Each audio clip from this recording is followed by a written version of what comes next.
Assalamualaikum warahmatullahi wabarakatuh. Perkenalkan, nama saya Vena Jelita, NIM 1902040009. Baiklah, di sini saya akan menjelaskan mengenai statistik Bose-Einstein, di mana subbab yang pertama yaitu sifat dasar boson.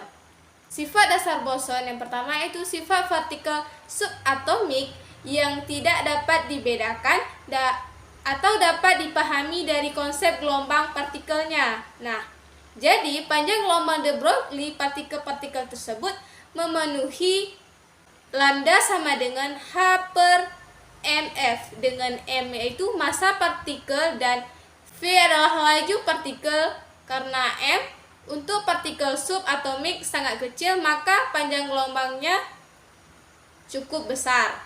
Kemudian pada suhu yang sangat tinggi, kecepatan partikel sangat besar sehingga panjang gelombangnya sangat kecil. Akibatnya, tumpang tindih gelombang partikel-partikel menjadi hilang dan partikel menjadi terbedakan. Nah, sistem kuantum yang akan kita bahas ada dua macam, yaitu boson dan fermion.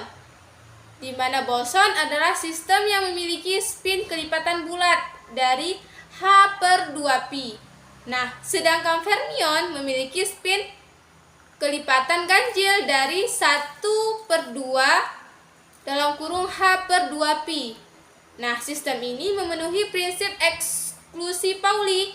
Tidak ada dua partikel atau lebih yang memiliki keadaan yang sama. Kemudian, subbab yang kedua yaitu 5.2, yaitu konfigurasi boson. Nah, statistik ini dinamakan statistik Bose-Einstein agar dapat menentukan fungsi distribusi Bose-Einstein.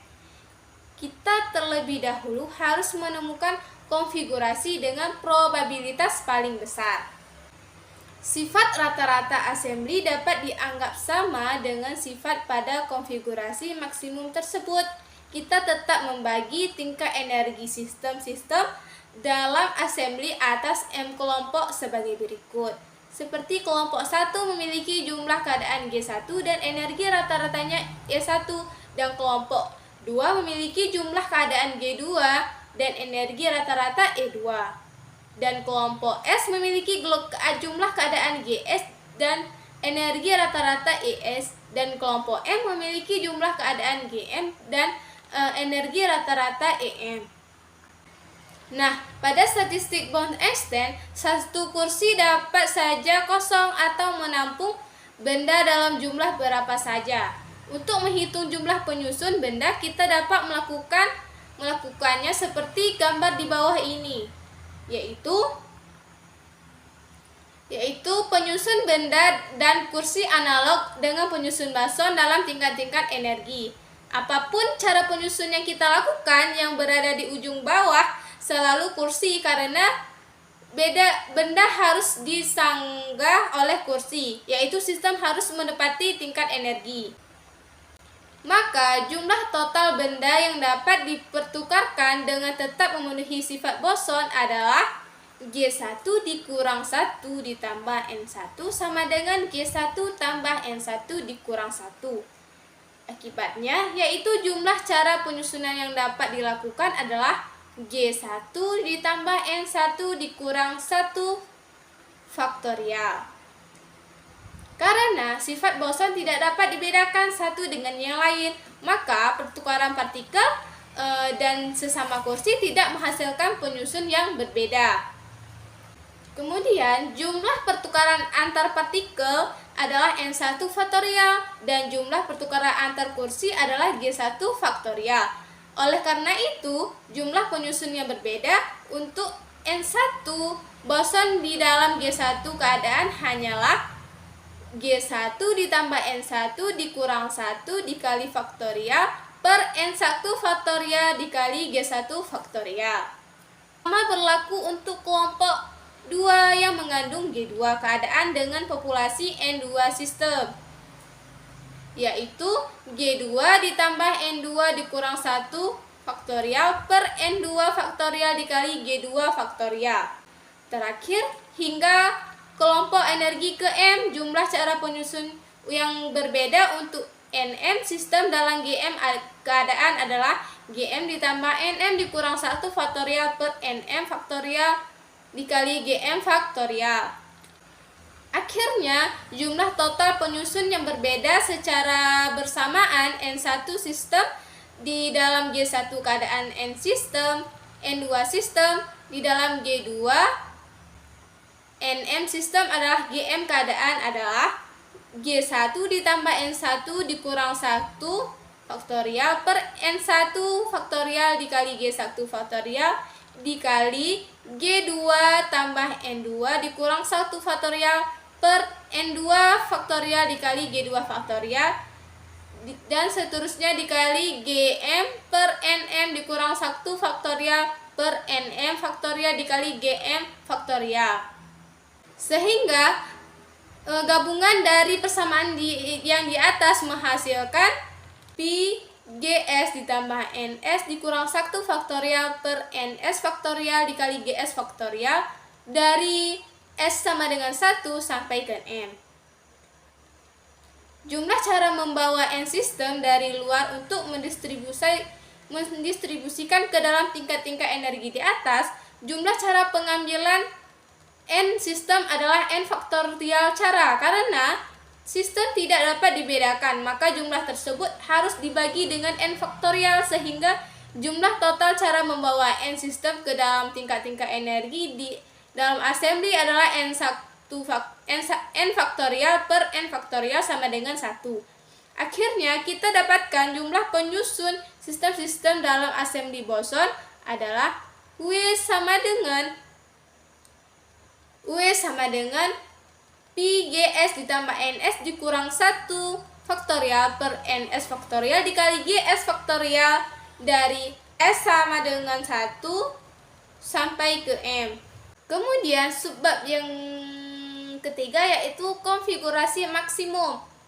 Selanjutnya kita akan menentukan konfigurasi dengan peluang kemunculan paling besar, yaitu ambil logaritma ruas kiri dan kanan dari persamaan 5.5 sehingga menjadi ln W sama dengan ln Pi Gs ditambah Ns dikurang 1 faktorial per Ns faktorial dikali Gs faktorial dari S sama dengan 1 sampai M sama dengan sigma ln dikali Gs ditambah Ns dikurang 1 faktorial per Ns faktorial dikali Gs faktorial dari S sama dengan 1 sampai M.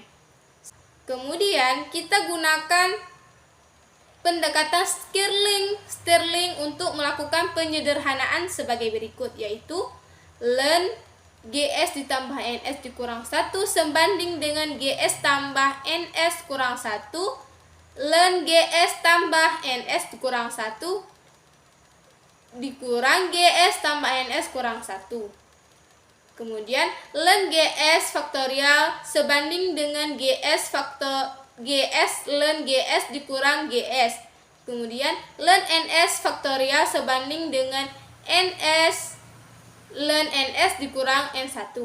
Dengan pendekatan tersebut, maka persamaan 5.6 disubstitusi menjadi ln W sebanding sigma dikali Gs ditambah Ns dikurang 1 dikali ln Gs tambah Ns kurang 1 dikurang Gs tambah Ns kurang 1 dikurang Gs ln Gs ditambah Gs kurang Ns dikali ln Ns tambah Ns.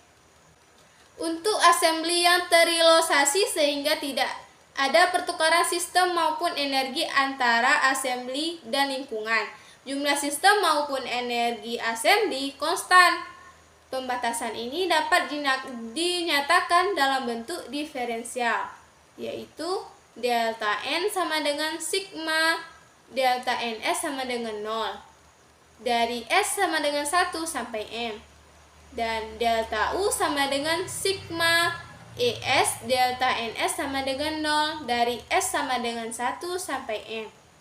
Dengan memperhatikan constraint pada persamaan 5.8 dan 5.9, maka konfigurasi dengan probabilitas maksimum memenuhi delta ln W ditambah alpha delta N ditambah beta delta U sama dengan 0. Selanjutnya, mari kita hitung satu suku per suku yang terkandung dalam persamaan 5.11.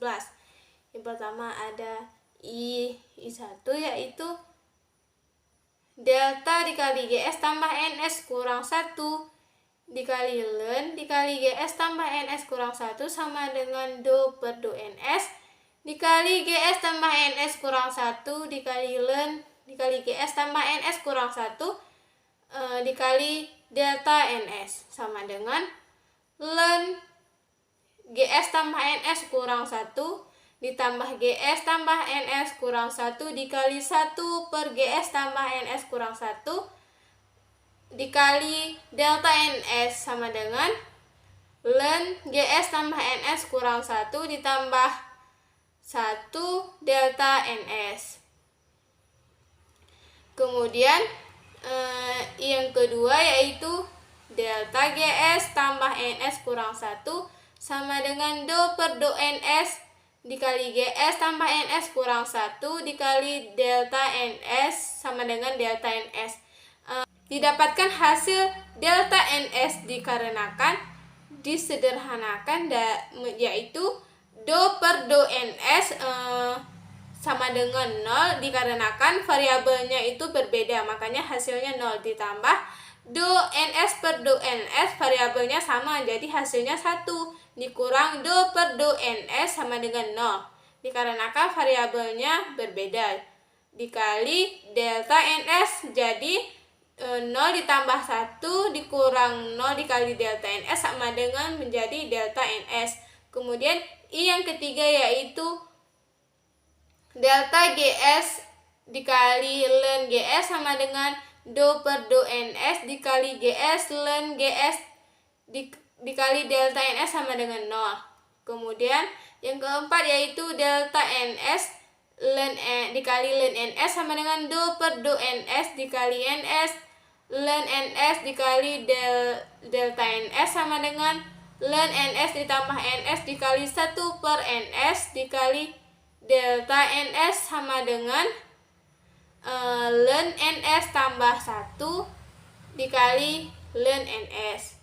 Persamaan 5.11 selanjutnya menjadi delta ln W sebanding dengan sigma dikali ln dikali GS tambah NS kurang 1 ditambah 1 dikali delta NS kurang delta NS kurang 0 tambah 0 kurang dikali delta NS tambah 1 dikali delta NS tambah delta NS dari S sama dengan 1 sampai M. Kemudian menjadi sigma dikali ln dikali GS tambah NS kurang 1 dikurang ln NS dikali delta NS. Dikarenakan ln bisa diubah kebagi sehingga menjadi persamaan sigma ln dikali sigma ln dikali GS tambah NS kurang 1 per NS dikali delta NS dari S sama dengan 1 sampai M.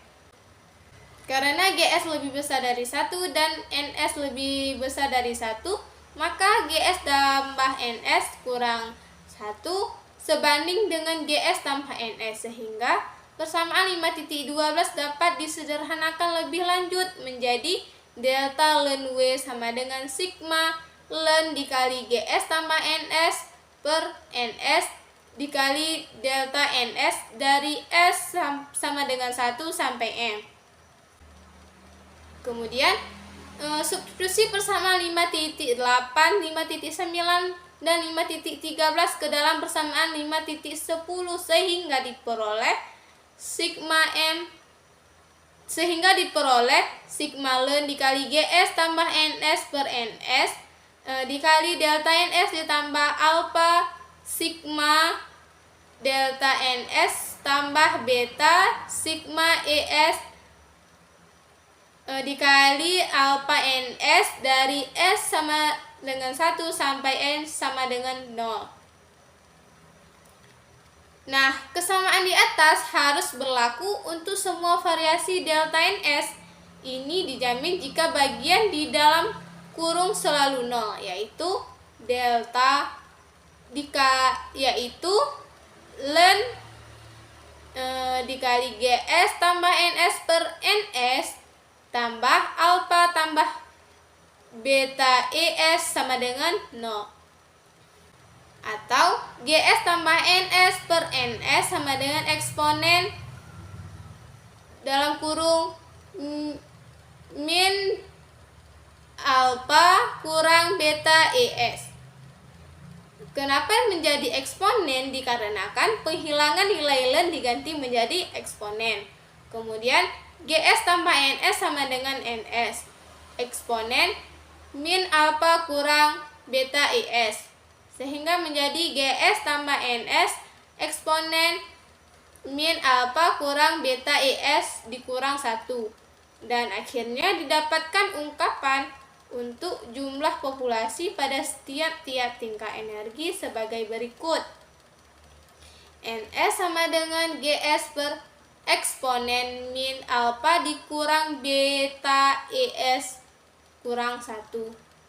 Nah, ternyata untuk assembly boson parameter beta juga berbentuk beta sama dengan min 1 per KT. Dengan demikian, bentuk lengkap fungsi distribusi boson Bose-Einstein ini untuk assembly boson adalah NS sama dengan GS per eksponen dikurang alpha tambah ES per KT dikurang 1. Kemudian subbab yang keempat yaitu parameter alpha untuk proton dan boson. Kita perhatikan untuk parameter alpha pada persamaan 5.16. Ada satu kekhususan untuk assembly foton, kuantisasi gelombang elektromagnetik, dan foton kuantisasi getaran atom dalam kristal. Dan ini berimplikasi pada nilai parameter alpha. Jumlah foton dalam satu assembly tidak harus tetap. Jumlah foton bisa bertambah jika atom-atom di dinding memancarkan foton dan bisa berkurang jika atom-atom di dinding menyerap foton. Pada penurunan fungsi distribusi Bose-Einstein, kita telah mengasumsi bahwa jumlah sistem dalam assembly selalu tetap, yaitu delta N sama dengan 0. Constraint ini dimasukkan dalam persamaan dengan memperkenalkan faktor pengali Langre alpha. Oleh karena itu, agar constraint ini tidak diberlakukan untuk assembly dengan jumlah sistem tidak tetap seperti foton atau fonon, maka nilai alpha harus diambil 0. Dengan nilai ini, maka fungsi distribusi untuk sistem semacam ini menjadi NS sama dengan GS per eksponen dikali ES per KT dikurang 1. Selanjutnya, perbedaan statistik Maxwell-Boltzmann dengan statistik Bose-Einstein, yaitu pada Maxwell-Boltzmann partikel tidak dapat dibedakan. Contohnya yaitu seperti molekul dan gas. Nah, pada Bose-Einstein partikelnya itu tidak dibatasi untuk partikelnya. Contohnya boson. Nah, contoh dari boson itu yaitu foton, fonon, dan atom helium. Demikianlah presentasi dari saya. Lebih dan kurang saya mohon maaf. Saya akhiri. Assalamualaikum warahmatullahi wabarakatuh.